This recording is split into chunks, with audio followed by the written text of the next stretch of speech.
Hey, welcome back to Shakesyear. We have a super long monologue today, so I'm going to try to keep the recap short.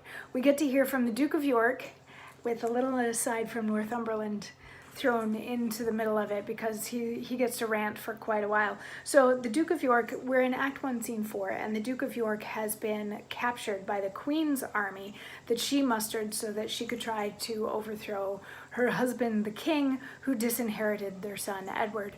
So York has been captured, and yesterday the Queen did a fantastic job of mocking him in a delicious piece where she set him on the throne, and then she put a crown on his head, and she produced a napkin that was stained with the blood of York's youngest son, Rutland, who Clifford had killed, and was like, here, this blood-stained napkin, wipe your eyes with it. And how come you can't cry? You're a daddy and your little boy just died and you can't cry?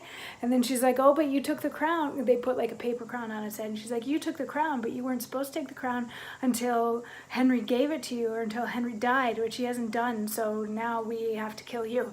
And she ended her speech yesterday with saying, off with his head, essentially, and Clifford is like, yep, I'll do it. And she's like, no, give him a second to rebut. And the Duke of York says, she-wolf of France, but worse than wolves of France, whose tongue more poisons than the adder's tooth. How ill-beseeming is it in thy sex to triumph like an Amazonian troll upon their woes whom fortune captivates. But that thy face is vizard-like, unchanging, made impudent with use of evil deeds, I would essay, proud queen, to make thee blush, to tell thee whence thou camest, of whom derived. Were shame enough to shame thee, wert thou not shameless. Thy father bears the type of King of Naples, of both the Siciles and Jerusalem, yet not so wealthy as an English yeoman. Hath that poor monarch taught thee to insult? It needs not, nor it boots thee not, proud queen, unless the adage must be verified that beggars mounted run their horse to death. 'Tis beauty that doth oft make women proud, but God, he knows, thy share thereof is small. 'Tis virtue that doth make the most admired, the contrary doth make thee wondered at. 'Tis government that makes them seem divine, the want thereof makes thee abominable. Thou art as opposite to every good as the Antipodes are unto us, or as the South to the Septentrion.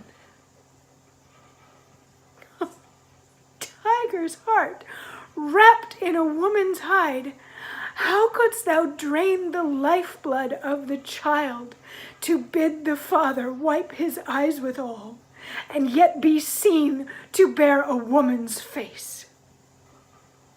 Women are soft, mild, pitiful, and flexible. Thou, stern, obdurate, flinty, rough, remorseless, bidst thou me rage? Why, now thou hast thy wish. Wouldst have me weep? Why, now thou hast thy will. For raging wind blows up incessant showers, and when the rage allays, the rain begins.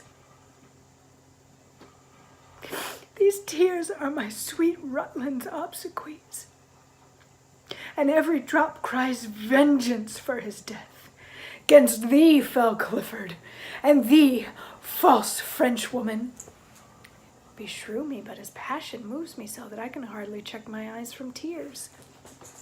That face of his, the hungry cannibals would not have touched, would not have stained with blood. But you are more inhumane, more inexorable, oh, 10 times more than tigers of Hyrcania. See, ruthless queen, a hapless father's tears, this cloth thou dipp'st in blood of my sweet boy, and I with tears do wash the blood away. Keep thou the napkin, and go boast of this.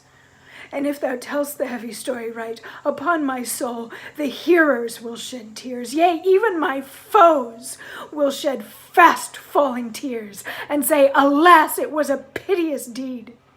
There, take the crown, and with the crown my curse. And in thy need such comfort come to thee as I now reap at thy too cruel hand. Hard-hearted Clifford, take me from the world, my soul to heaven, my blood upon your heads.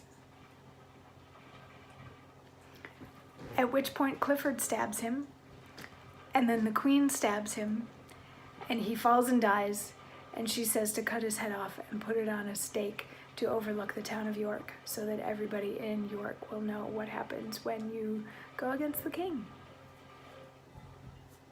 So yeah, it's an emotional piece. It's a big emotional piece where he goes through the whole gamut. He tells her that she's not womanlike. He reminds her that she's of very poor breeding, even though she is technically the daughter of a king.